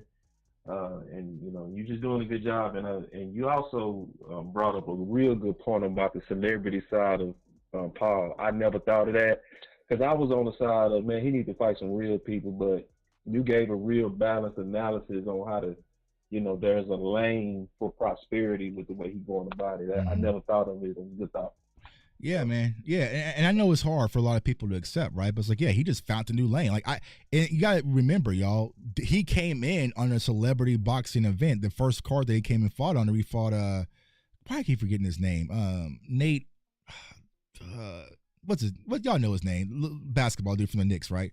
But remember, it was Tyson versus Roy Jones, And so that was kind of the opportunity to kind of see, okay, what's going on. And remember, nobody gave him a chance to even win that fight. They thought that he was going to get knocked out by Nate, you know what I'm saying? And then he ended up sliding, dude. It was like, okay, well, damn. Well, then his popularity grew in boxing, but I don't think that was his intent. He wanted to kind of show that he can go out there and do different things. And you're seeing it right now when it's like you got Le'Veon Bell who fought Adrian Peterson, and you're seeing celebrity boxing. So there's a whole different lane. I mean, I'll be fully transparent. One of my favorite YouTube channels, bosses I watch, is a bunch of street fights. It's a bunch of kids in like these hood neighborhoods, and they just go around putting gloves on them. Nate Robinson. They go around putting gloves on them, and they just tell them, hey, go fight their problems out, right? And so you kind of see like what's going on. I watch it nonstop. You know what I'm saying? They're doing thousands and thousands of views. So there's different subsets when it comes to boxing. I don't think it's going to be ever traditional boxing. You know what I'm saying? But yeah, getting back to the Cowboys, man. So yeah, I think, yeah, solution-based content is going to be the focus. Now, boss, I'll ask you this. I know you watch closely. What are some of the goods that you kind of see going on with this team in the midst of all this turbulence? It's a lot of good, man. Like the good is, we got to be patient enough to kind of look forward. But the Dallas Cowboys haven't been this injured. I don't remember having this bad of luck on injuries, right? So this type of bad luck, obviously we can be angry at the play calling, but when you lose all of these guys, you're going to suffer some games, but it also put us in a premium position, obviously, to be able to draft. That's good. The second thing that's good is we starting to really discover, and it's forcing us to have to really play our red shirts. So a lot of red shirts we wouldn't have seen them. Like we saw Deuce yesterday. Why? It makes sense to try to see what Deuce got. We saw the things we've been really clamoring for. We starting to see, like Wanye, he getting some act out there. We've been calling for that because where we are in the season is forcing us to have to take a look at some of our guys to determine who the ones go bring back. Some of those guys are playing good. You can't deny Izzy played better than Carson yesterday. We can't deny that Wanye looked better in coverage than any one of the safeties did when he made that play on Schultz. Like we seeing guys that we go likely be able to bring in cheaper just because it's not a lot of film on them, and they still good foundational pieces for next year. I think we also, a good thing in terms of solution-based content is the fact that we are also being forced to really look within. Like Jerry and them really had nothing to really look within because they could say, well, F y'all, we 12-5, so why would we change anything? Now, because of how it's going south, there is at least some off-season pressure that maybe we can get some things that we've been calling for some time where they would ignore us in the past, but you got to take us serious now. Because see, Elf said something yesterday that I thought was the comment of the year, is that some things you just got to spend. You can't get everything for bottom value, bottom price. This season is showing you can't go cheap on defensive tackle and to take running back way more serious than what y'all did. Yeah.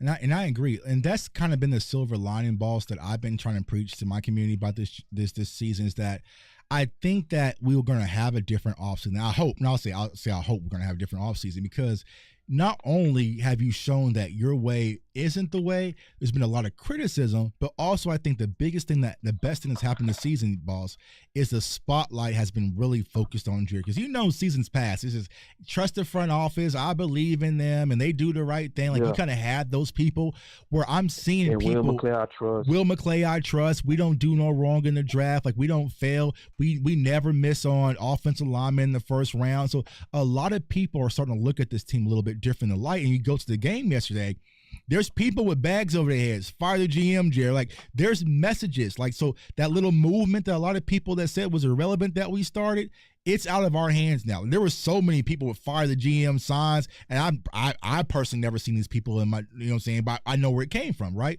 So I think with that pressure is, I don't think that they're going to be able to get away with another offseason when they kind of just do nothing and the fans buy back in. You won't be able to sell it no more, you know?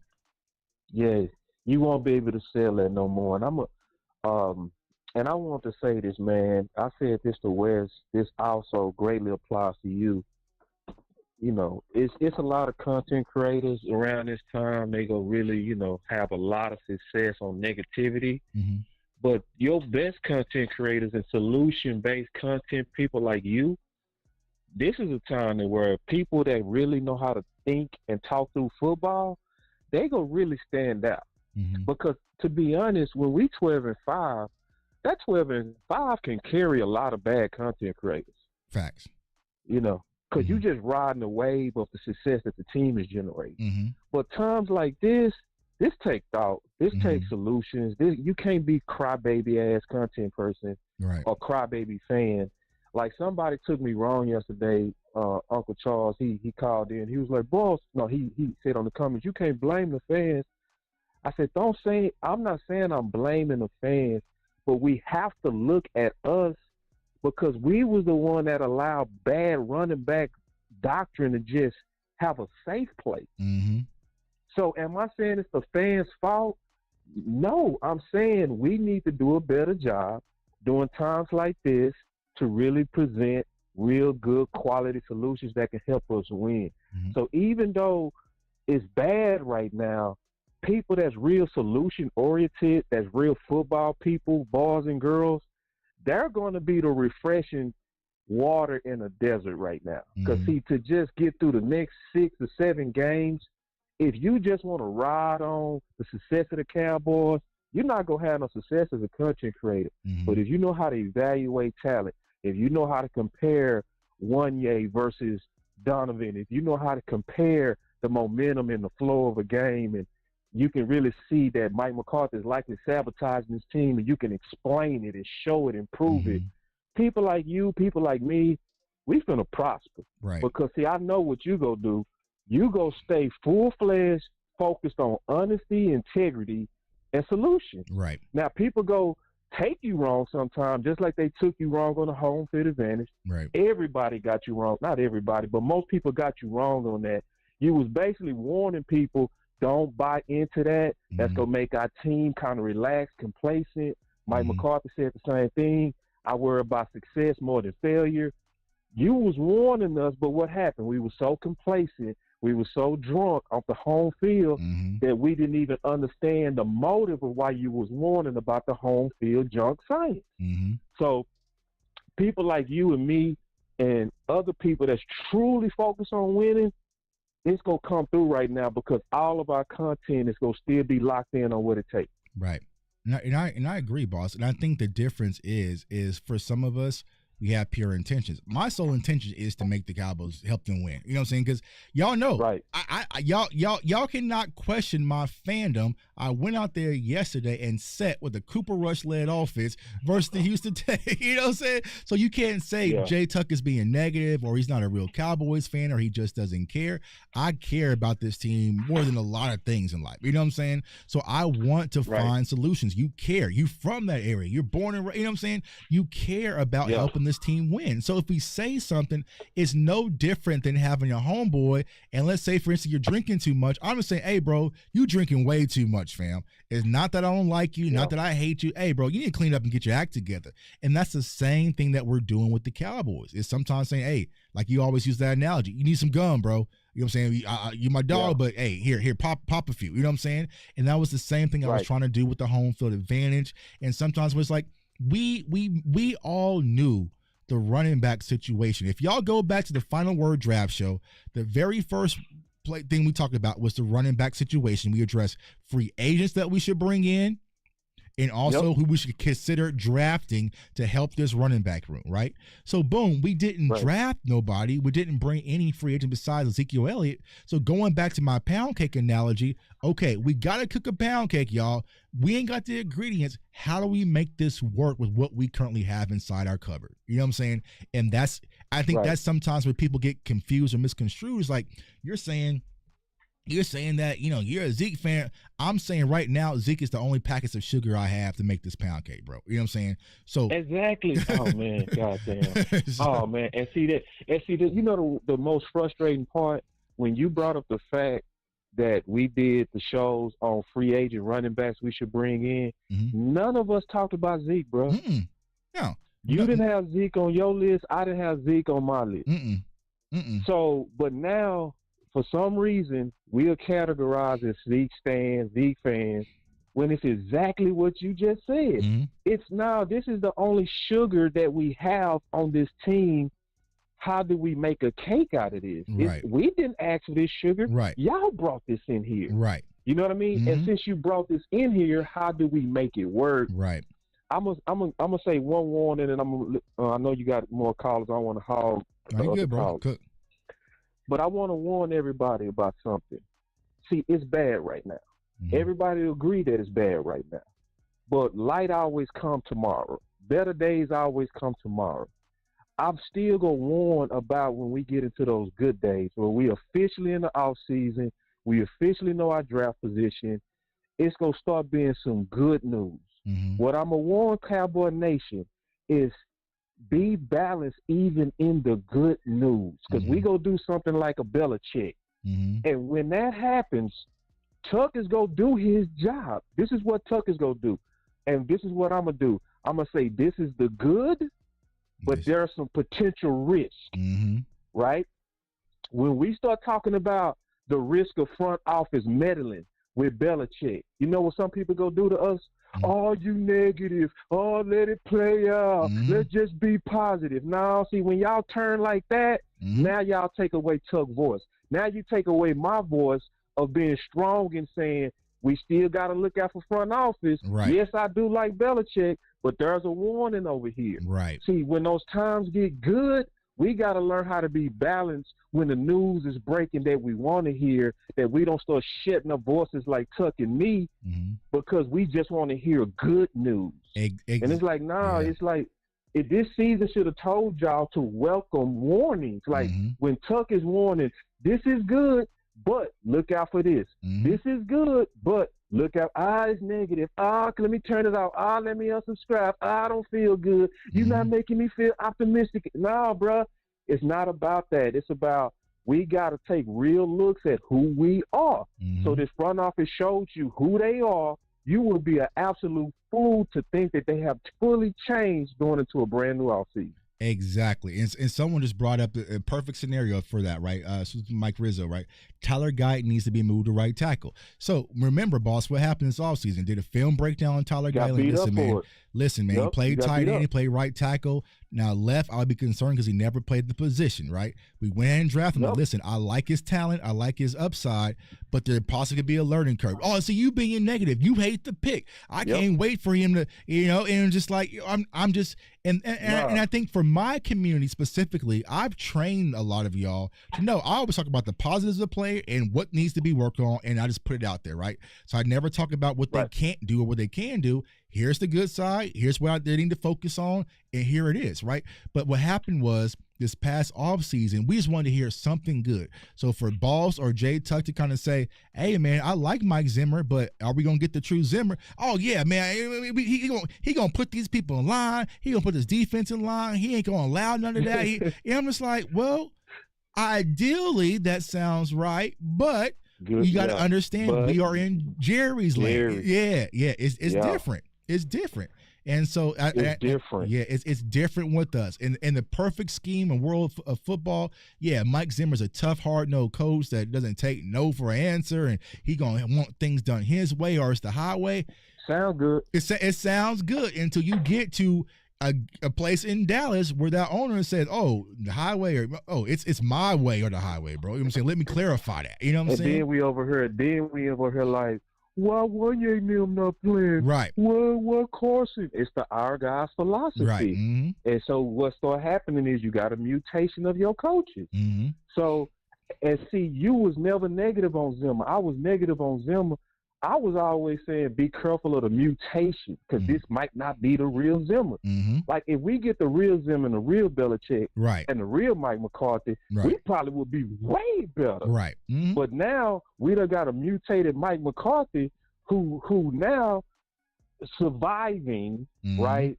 Play calling to get up out of here and sold his whole fucking house. Excuse me for cursing. Good.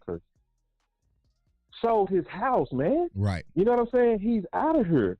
Right? It's because he can't be himself here. He gotta watch his back here. Like so when we hit the off season, all I ask is don't forget how you feel right now. That's all I ask. Don't get amnesia on how you're mad right now. Yeah. Because see, what y'all gonna start doing is when we doing our job and saying good pick, good coaching, you know, I like it, but it's some other sides to this. Mm-hmm. Don't start treating Tuck like the bad guy. Don't start treating Boss like the bad guy, right. because we're telling you the truth about the toxicity of your organization. Right. Don't put your head in the sand like la la la la la la Mm-hmm. la la la la.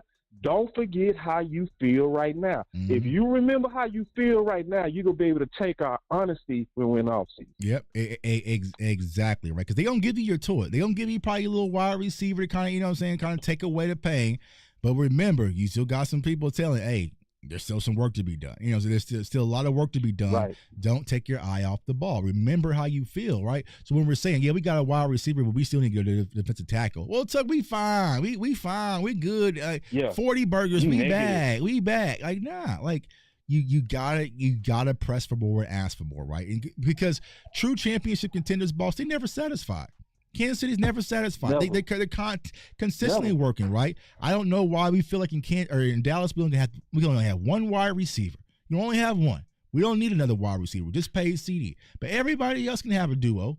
You know, they can have a trio. You know what I'm saying? Even Philly traded to get a wide receiver number 3 after they drafted one, right? So why do we have to be complacent? And I feel like what's happening is a lot of Cowboys fans, we have settled for complacency because that's how that front office has trained some of them. You know? They train them as signing Dak and CD as big free agency, you know what I'm saying, acquisitions. No, that's doing what you're supposed to do. You know, that's like saying I deserve Father of the Year because I fed my kids breakfast this morning. You know what I'm saying? Like, that's not how it works. That's what you're supposed to do. You know what I'm saying? Like, that's what you're supposed to do. Now, what have you done outside of that? Did you go to their practices? Did you know what I'm saying? Did you help them when they were sick? Like, did you do anything outside of that? You did the bare minimum. You did what you're supposed to do. You know what I'm saying? So it just is what it is, man. But my guy, Boss Man, for everyone here for the first time, first of all, where the hell y'all been? But go ahead and tell everybody where they can find you, bro.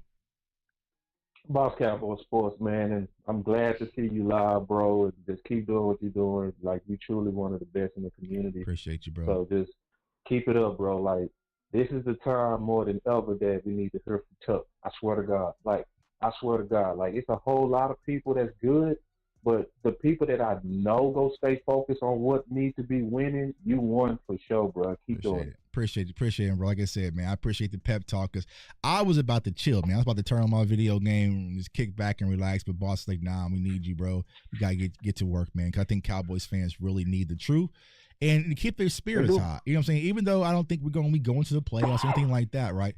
There's still a lot of good to come out of this season that we kind of focus on to kind of build that pillar. Because just drafting Travis Hunter ain't going to do it. Just drafting T-Mac just ain't going to do it. Drafting Genty, that's not going to do it. It's not going to be a simple battery switch, y'all. We have to kind of go deep into this engine, haul some things out, and bring some brand new parts in and get this machine well oiled and back up and running, man. So I appreciate you, my guy, man. Keep doing your thing, bro. Can I say one more thing real quick? Go ahead. For the people that spoke to me in the chat, if I missed you, I apologize. I sometimes don't see some of it. So everybody that spoke to me and said hello back to you. Appreciate all the love you give us. Facts. Thank you, Tuck. Appreciate you, my guy. IG. All right, bro. All right, that's my dog, Boss Cowboy, man. Like I said, man, I want y'all to really buy into that starting from today, solution-based content. If someone is telling you the negatives, okay, ask them, okay, how do we fix it? Ask them in the chats, on Twitter, on Instagram, wherever you get your content from. Cowboys suck. Cowboys trash. How do we fix it? All right, we need to fire Mike McCarthy. Okay, who do we bring in? Right?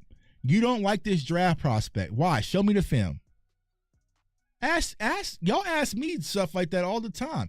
It's okay to ask. All right? You don't believe so-and-so is good enough. You don't believe so-and-so is the perfect pick. Show me why. Show me your film study. Show me your research. I show you guys my research. You go through my film studies already. I'm showing you where I'm getting my research. I'm showing you line by line, word for word, bar for bar, right? Ask people. Because what happens is people get a certain platform, right? And I call it platform pimping. They can tell you whatever. You just buy into it blindly. No. If you say so-and-so can't do this or so-and-so can do this, okay, I appreciate that. What games did you watch? I would like to kind of know for myself, like what plays? What's the timestamps? Start asking people those questions, and you'll start to weed out who's really doing the work or who's kind of going things in a roundabout way, man. see it. Yo, caller, state your name. Where you from? Did we just lose him? We just lost him. Wherever there was a caller coming from Montreal, call back. I think we just lost you. But yeah, it's okay to ask, show me your work. I know a lot of people don't like that because they're not doing the work, but I think we are in a situation now with the internet. We are in a situation now with content creators. We're in a situation now with social media where it's okay to ask, show me your work. If I say, man, Israel McQuamie was balling out last night. You all right, Tuck? Show me some plays. Just trust me. Just trust me. Just trust me, bro. Just trust me. Nah, I should be able to pull up film clips and show you this is why I base my assumption or my post off of that. You know what I'm saying? So I think right now, like I said, solution-based content, y'all, I know it sucks. I know it's frustrating, man. Like you guys ain't got to tell me how bad football season is. I'm a Florida State / Cowboys fan. I ain't had football in almost over a year. You know what I'm saying? I had nothing excited about football almost over a year, y'all. I know it's frustrating. I know it's hard right now, but keep y'all heads up. Solution-based content, and let's focus on getting better, improving for next year. We probably can't save this year. We probably can't save it. I'm going to be honest with y'all. I'm not going to lie to y'all. I'm never going to sugarcoat y'all or anything like that. It's going to be hard to say. But as of right now, you know what I'm saying? We can't fix it, right? But the thing that we're going to do is just kind of find ways to continue to improve, man. We got some Eagles fans in here. Belt to every game. Where did BTA come from? Is that like a wrestling thing? Cause I see like a lot of people saying it, but I was like, where did it come from? I know it must be something trending, like a TikTok thing or whatever.